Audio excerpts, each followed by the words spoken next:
Hallelujah. सबको जय मसीह की। परमेश्वर पिता का धन्यवाद करते हैं इस सुंदर से समय के लिए कि प्रभु ने अपने अनुग्रह से हमें एक नया दिन दिखाया। तो प्रियो, हम आज के मनन पर चलते हैं और आज का वचन है मत्ती 6 अध्याय और उसका 7 और 8 पद।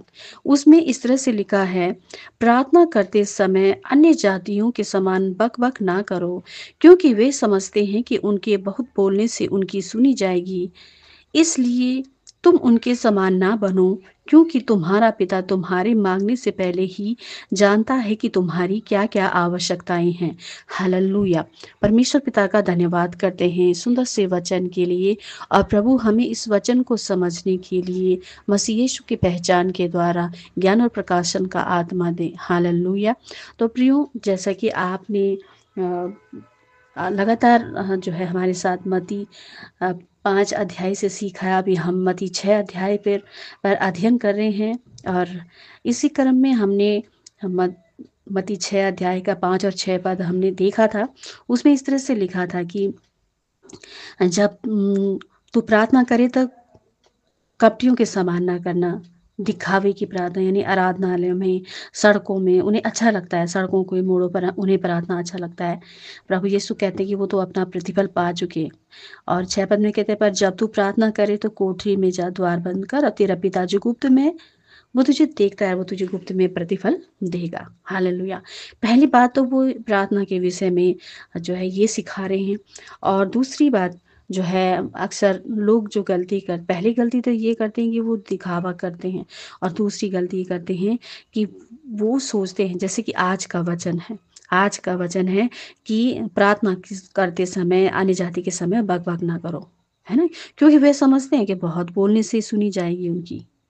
पर परमेश्वर का वचन कहता है, इसलिए तुम उनके समान ना बनो। पिता तो वो मांगने से पहले ही जानता है। हालेलुया। तो दूसरी गलती अक्सर मनुष्य ये करते हैं, वे सोचते हैं कि परमेश्वर से उत्तर पाने के लिए उन्हें विशेष रीति से प्रार्थना करने की जरूरत है, तभी उत्तर मिलेगा। उन्हें लगता है कि कुछ विशेष शब्दों का उपयोग करने की ज़रूरत है, और लंबी प्रार्थना करने की ज़रूरत है, परमेश्वर को बहुत खुश करना है, या हमें कुछ विशेष स्थान चुनना है। नहीं प्रियो, उनसे प्रार्थना करने के लिए हमें ना विशेष शब्दों की ज़रूरत है, ना विशेष स्थान की ज़रूरत है, और ना ही विशेष समय की आवश्यकता है। दाऊद राजा इस तरह से कहते हैं कि मैं 7 बार उठकर तेरी स्तुति करूँगा। यदि हमारा परमेश्वर के साथ सही संबंध है, तो हम किसी भी वक़्त जो है परमेश्वर को पुकार सकते हैं, उनकी स्तुति कर सकते हैं। Hallelujah, hallelujah. क्योंकि जब भी हम पुकारेंगे, हमारे बोलने से पहले ही परमेश्वर हमारी सुनते हैं। प्रियो, हम प्रार्थना के विषय में पुराने नियम में एक बहुत ही अच्छा उदाहरण हमारे पास है, हमारे प्रेमी पिता के विषय में। निर्गमन 2 अध्याय और उसका 23 और 24 पद में, जैसे कि आप सभी को पता है कि इज़राइली लोग जो है मिस्र देश की गुलामी में थे, बंधुआई में थे। और बाद में कहानी आप सभी को पता है कि परमेश्वर कैसे मूसा को उनको छुड़ाने के लिए इस्तेमाल करते हैं। लेकिन उससे पहले एक वचन लिखा है कि बहुत दिनों के बीतने पर मिस्र का राजा फ़िरौन मर गया।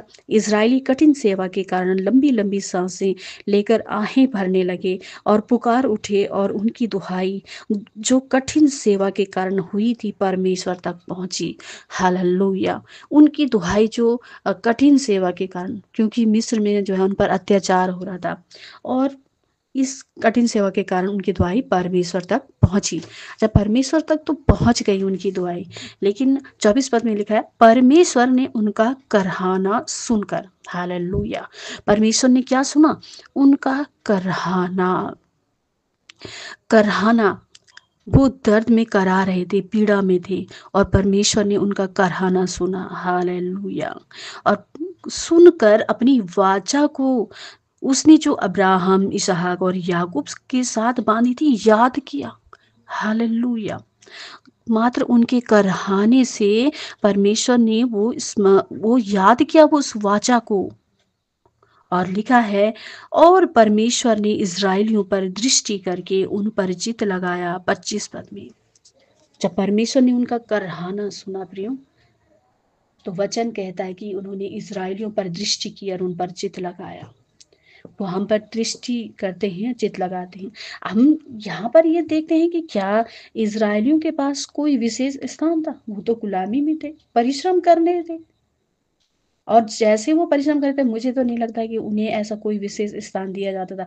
नहीं था। जब मूसा उनको बाहर लेकर आया तो यही कहकर तो ले आया कि इन्हें मेरे साथ चलने दें जंगल में, ये परमेश्वर की आराधना करें, क्योंकि वो वहाँ पर कोई स्थान तो था ही नहीं परमेश्वर की महिमा करने के लिए।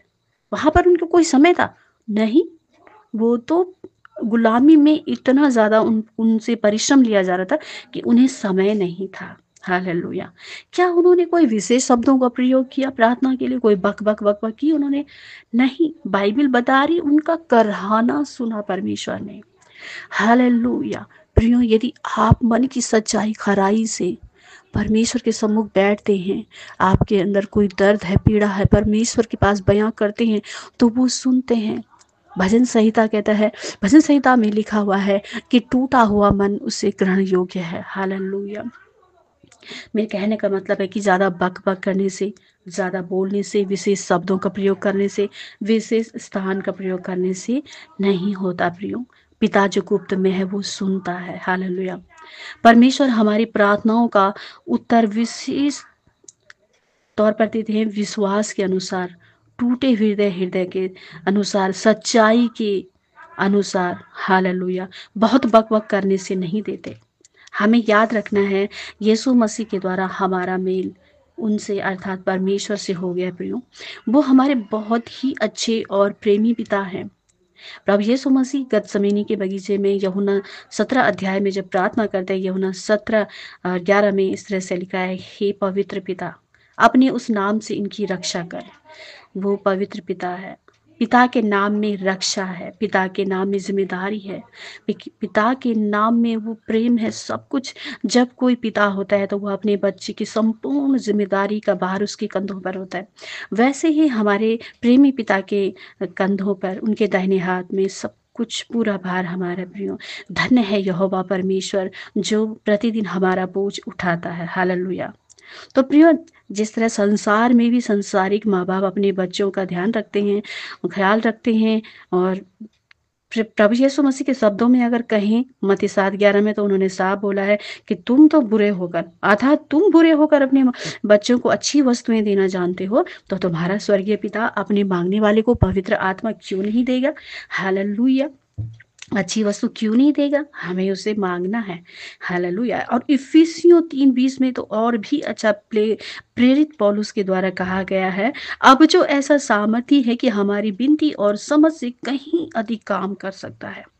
हमारी जो विनती है ना, उससे बढ़कर, हमारी जो समझ है ना, उससे बढ़कर परमेश्वर काम करता है। अब कब? उस सामर्थ के अनुसार। कौन सा? प्रभु यीशु मसीह की सुसमाचार की सामर्थ, वो गुड न्यूज़ की सामर्थ, वो क्रूस की सामर्थ। जब हमारे पाप क्षमा होके हमें उद्धार मिल चुका, जब परमेश्वर ने बैरी होने की दशा में अपना पुत्र हमें दे दिया, तो मेल होने की दशा में वो आप क्या क्या कुछ नहीं दे सकता है। हालेलुया! लेकिन प्रियो, मांगना है मन की सच्चाई से। प्रियो, पिता जो गुप्त में हमारी प्रार्थना सुनता है, हमसे मुलाकात करते हैं, और बहुत सारी असीमित प्रकार की मतलब आशीष वो हमें दे सकते हैं कि परमेश्वर ही है जो सब प्रकार का अनुग्रह हमें बहुत आयत से दे सकता है। जो कुछ हमें आवश्यक हो, हर समय सब कुछ हमारी आवश्यकता के लिए ज़रूरी है, वो हमें दे सकता है। हालेलुया! तो प्रियो, यीशु मसीह हमें जो है प्रार्थना के विषय में जो असली मतलब जो है समझा रहे हैं कि असली जो कारण है वो ये है, दिखावा नहीं करना है, व्यर्थ की बक-बक से भरे हुए प्रार्थना नहीं करनी है। हालेलुया! वो कहते हैं कि हमारा स्वर्गीय पिता परमेश्वर सब कुछ जानता है, हमारी इच्छाओं को जानते हैं, हमारी परिस्थितियों को जानता है, हमारे व्यक्त करने से पहले से, हमारे बोलने से पहले से वो जानता है।